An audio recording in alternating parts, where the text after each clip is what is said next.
Aujourd'hui, c'est la belle Elvira Misbakova, altiste, qu'on va rencontrer. Bonjour Elvira, Bonjour Sylvie, comment vas-tu? ça va très bien. Ça fait pas longtemps qu'on s'est vu. Ça fait pas longtemps qu'on s'est vu non plus, c'est ça. C'est une femme tellement occupée, il y a tellement de choses à parler.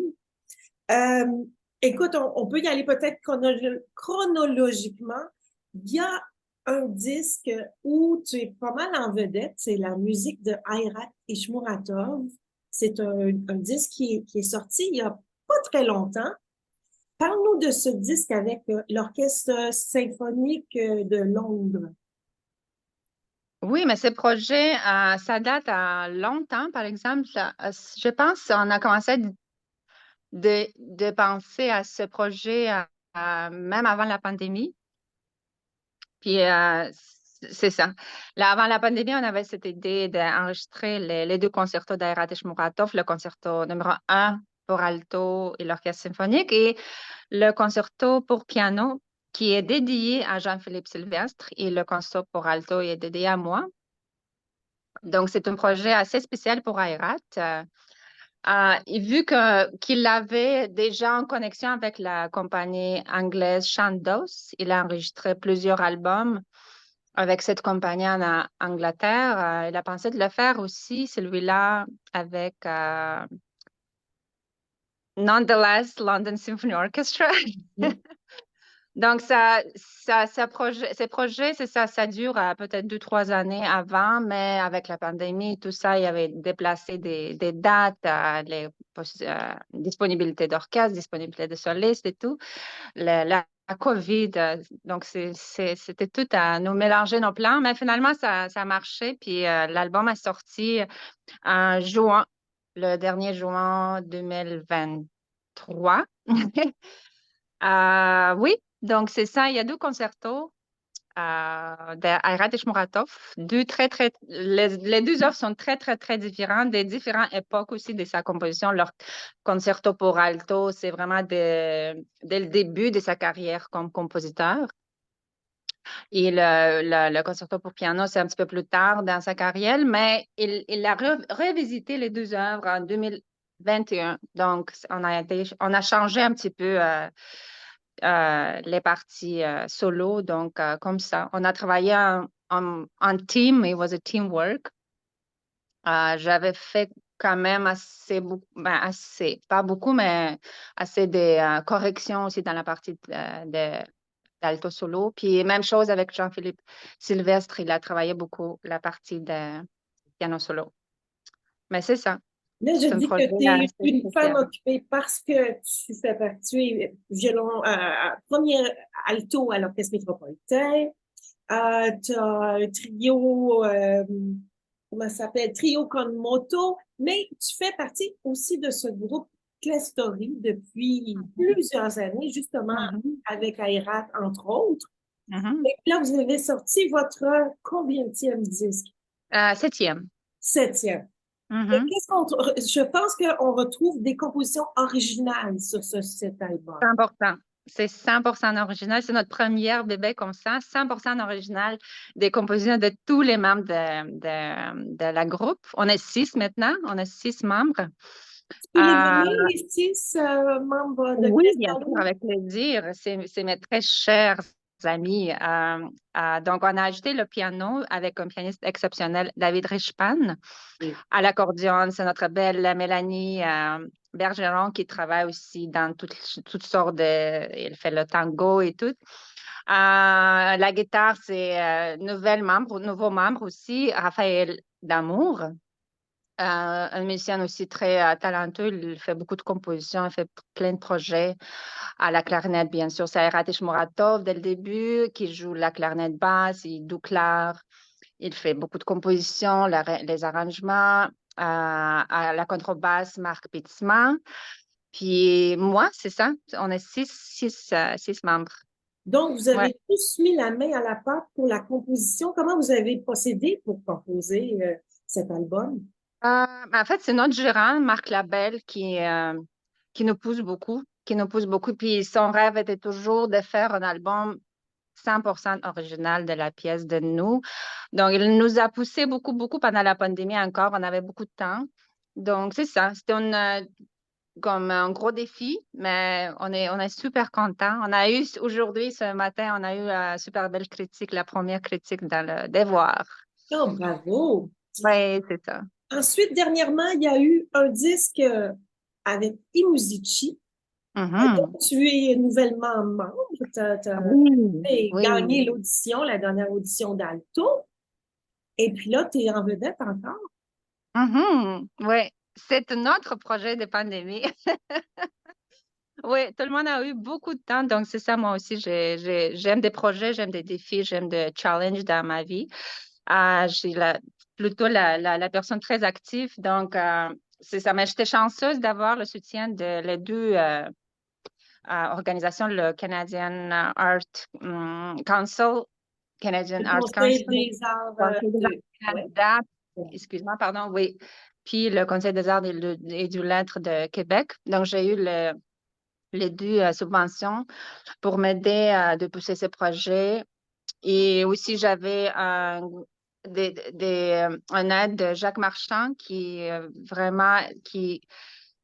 soutient énormément les arts au Québec.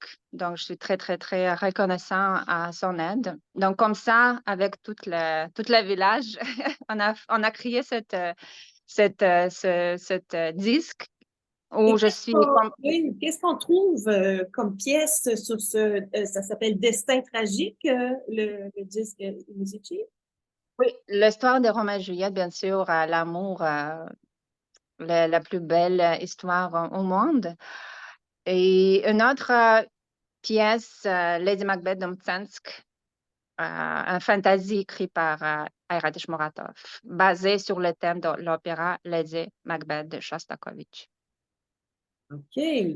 Donc, Mais, c'est deux histoires tragiques, deux histoires d'amour, mais complètement différentes. L'amour de Roméo et Juliette, c'est pur et naïf et jeune. Et, oui, puis l'histoire de Lady Macbeth, c'est très différent dans le sens de c'est une femme plus âgée, elle est désespérée, elle cherche l'amour, elle cherche l'affection, puis elle est complètement folle. Donc, c'est ça, c'est complètement différent les histoires, mais très, très, très tragique dans les deux cas.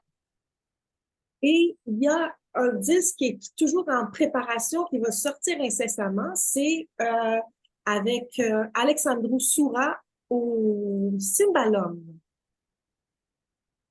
Euh, avec l'Orchestre Nouvelle Génération.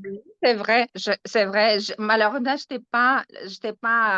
fais pas la partie de ce beau disque qui va sortir, je sais pas quand, Oh! OK, mais parce que c'est un orchestre avec lequel tu joues, ben c'est mon oui, erreur, oui, là, mais pour mais ce on peut projet, en parler quand même un petit peu parce que c'est quand même un instrument peu connu, le cymbalum, mais tu as eu l'occasion de jouer avec Alexandro plusieurs fois. oui, oui, oui, il était le membre de Cléstory en plus pour 2 ans.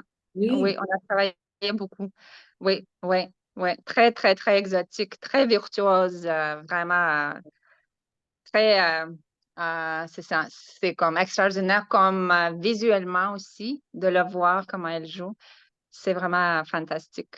Le Mhm. 5 novembre, il y a un concert spécial. Parle-nous de ça parce qu'il y a aussi ta fille, Alina, qui va participer au concert. Oui, oui, ce projet, c'est très, très cher à mon cœur parce que j'aime mélanger les genres différents.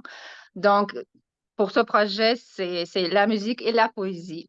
Ma fille, Alina Ishmuratov, elle est étudiante à Dawson, au programme théâtre. Donc, elle fait beaucoup de théâtre, elle fait beaucoup de acting. C'est quoi en français, acting? Euh, Euh, ben c'est ça, de théâtre, c'est acting. ça. On peut dire acting aussi. Oui, c'est ça. Comme actrice, Donc, ouais. c'est un mélange des deux genres. Et pour ce projet de Destin tragique, ça tombe bien parce qu'elle va réciter les poèmes de Shakespeare entre les mouvements de Roméo et Juliette et il y aura des monologues avant la pièce de Lady Macbeth. Puis le concert de 5 novembre, J'étais invitée par un festival très cool, je trouve, ici au Montréal. C'est un festival très, très, très jeune. Ça fait juste, je pense, c'est 12e saison qu'ils l'ont. Mais c'est le festival cool parce que ça s'appelle AltoFest. Puis c'est les gens super cool, super le fun, super chill. Ils ont créé ce festival pour attirer plus de gens de découvrir ce beau instrument alto pour puis pas seulement comme solo, mais aussi dans les formations différentes, la formation jazz, la formation quatuor, quintet, trio, duo, solo. Donc, c'est vraiment une super idée, je trouve, de mes collègues. Ça va passer à Fondation Kin. C'est une Oui. spectacle très intime sur la rue Sainte-Catherine, le 5 novembre à 4 heures. Et il y aura une pianiste avec vous aussi. Ben oui, bien sûr, c'est un projet alto piano, puis je le jouerai avec la magnifique Megan Millett, une jeune pianiste d'ici, de Montréal. Non, elle n'est pas d'ici, mais elle habite ici maintenant. Une pianiste très, très, très curieuse dans son approche, je trouve. Elle est extraordinaire, bien sûr, comme musicienne, mais elle est très, très, très ouverte à tous les projets, à toutes les des idées aussi. Elle est très brillante. Elle est très brillante. Oui. Et puis, quels sont tes projets là, à court, moyen, long terme après cette fin de semaine? Je suis une grande passionnée de la musique de chambre. J'ai un projet de duo avec Stéphane Tétrault. Mhm. Puis un autre concert justement le samedi, demain. Samedi, le 4 novembre, c'est un petit peu loin pour des Montréalais, c'est Saint-Jean-sur-Richelieu, mais c'est un projet qui est aussi très, très spécial pour moi parce que Stéphane, c'est non seulement un grand ami, puis bien sûr, tout le monde le connaît comme un grand violoncelliste, puis c'est un privilège pour moi de le faire, ce projet qui s'appelle Vision avec Stéphane Tétrault. Et qu'est-ce qu'on peut trouver au programme? Au programme, oui, c'est très varié en fait. Il y a toutes des pièces très, très, très variées dans le style époque, compositeur. Il y a du Lutosławski, Hindemith, Glière, même Piazzolla.